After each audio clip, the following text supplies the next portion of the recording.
12वीं के एग्जाम हो जाने के बाद एक अजीब सी खुशी होती है, लेकिन ठीक उसके पीछे एक बहुत ही गहरी चिंता और जबरदस्त कंफ्यूजन भी घूमता है कि अब आगे क्या किया जाए। तो आज के इस वीडियो में हम इसी उलझन को सुलझाने का प्रयास करेंगे। हम जानेंगे कि 12th के बाद आप क्या क्या कोर्सेज कर सकते हैं और कौन कौन से कोर्सेज करने से आपको क्या क्या बेनिफिट मिलेगा, किस तरीके की नौकरियों के दरवाजे खुलेंगे, इंजीनियरिंग करे, मेडिकल में जाए या सरकारी नौकरी की तैयारी करे।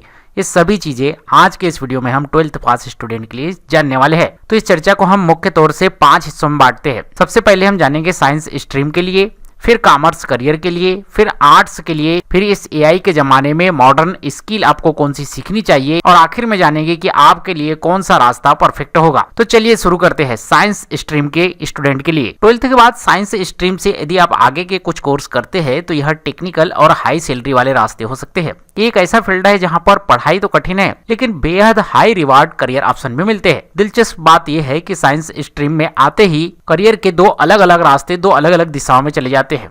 पहला है पीसीएम, यानी कि जो फिजिक्स, केमिस्ट्री और मैथ्स के साथ अपनी 12th पास की है वह टेक्नोलॉजी, इंजीनियरिंग और डिफेंस सेक्टर में जा सकते हैं।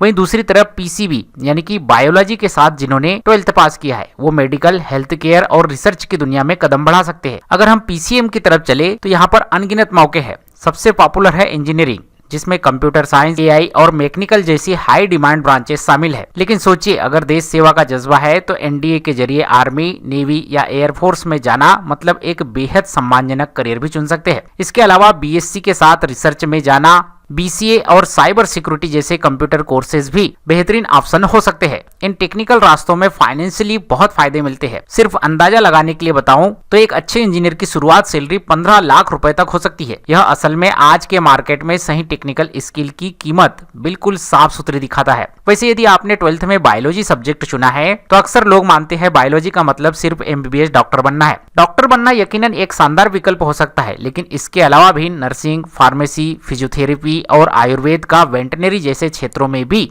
भारी डिमांड है। यह सारे फील्ड एक बेहतरीन और पूरी तरीके से सुरक्षित करियर दे सकते हैं। खैर, अब आगे बढ़ते हैं नंबर 2, यानी कि कॉमर्स की तरफ। यदि आपका 12th में कॉमर्स सब्जेक्ट था तो अब आगे के करियर के लिए बिजनेस और फाइनेंस की तेज तर्रार दुनिया में आपका स्वागत है। अगर बड़ी बड़ी कंपनियों को चलाने और इकोनॉमी को समझने में आपकी दिलचस्पी है तो यह स्ट्रीम एक परफेक्ट गेटवे है। कॉमर्स की कुछ खास डिग्रियां बड़े कारपोरेट रोल्स में ट्रांसलेट होती है, जैसे कि सीए यानी कि चार्टेड अकाउंटेंट बनने पर टैक्स और ऑडिट का काम मिलता है, जहां सच कहूं तो आमदनी की कोई लिमिट नहीं होती। वहीं पर सीए सीधे लीगल और मैनेजमेंट का काम संभालते हैं। वहीं पर बीकॉम के बाद यदि एमबीए कर लिया तो बढ़िया मैनेजर या एचआर बन सकते हैं या फिर बैंकिंग क्षेत्र में भी अपनी किस्मत आजमा सकते हैं। तो चलिए अब बढ़ते हैं तीसरे नंबर की तरफ, यानी कि आर्ट्स की दुनिया।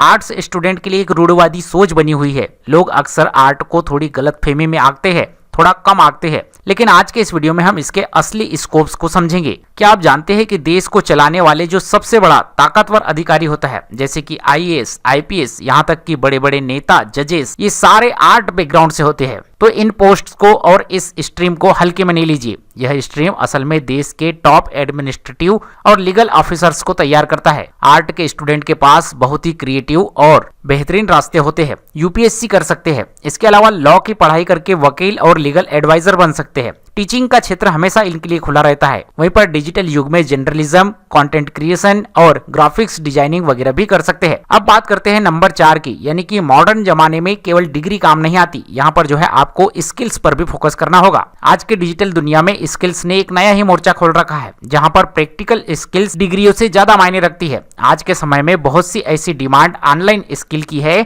जो सीख कर आप घर बैठे शानदार करियर बना सकते हैं।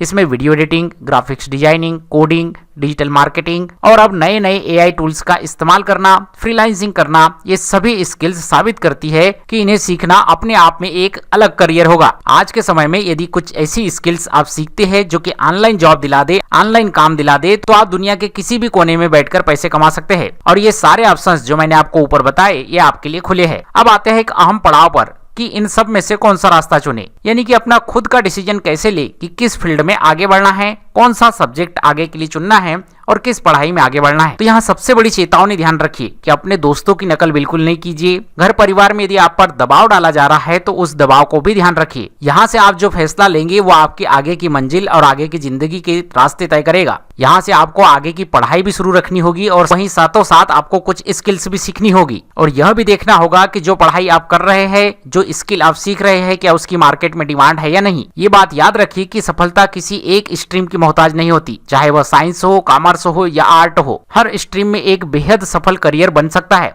बस जरूरत है तो सिर्फ सही दिशा में कड़ी मेहनत करने की और साथ ही बदलती दुनिया में नई नई स्किल्स को अपने साथ लाकर अपने काम में उन स्किल्स को आजमाने की और अपना हुनर दिखाने की। तो उम्मीद करता हूं यदि आप एक 12th पास स्टूडेंट है तो आपके लिए आज का ये वीडियो हेल्पफुल रहेगा कि आगे आपको कौन से रास्ते पर जाना चाहिए और कौन सी स्किल आपको आगे सीखना चाहिए। अब जाते जाते आपके लिए एक सवाल है, आपने 12th पास कौन सी स्ट्रीम से किया है, हमें कमेंट करके जरूर बताइए। वीडियो में दी गई जानकारी आपको पसंद आई हो तो वीडियो को लाइक शेयर, चैनल को सब्सक्राइब जरूर कीजिए।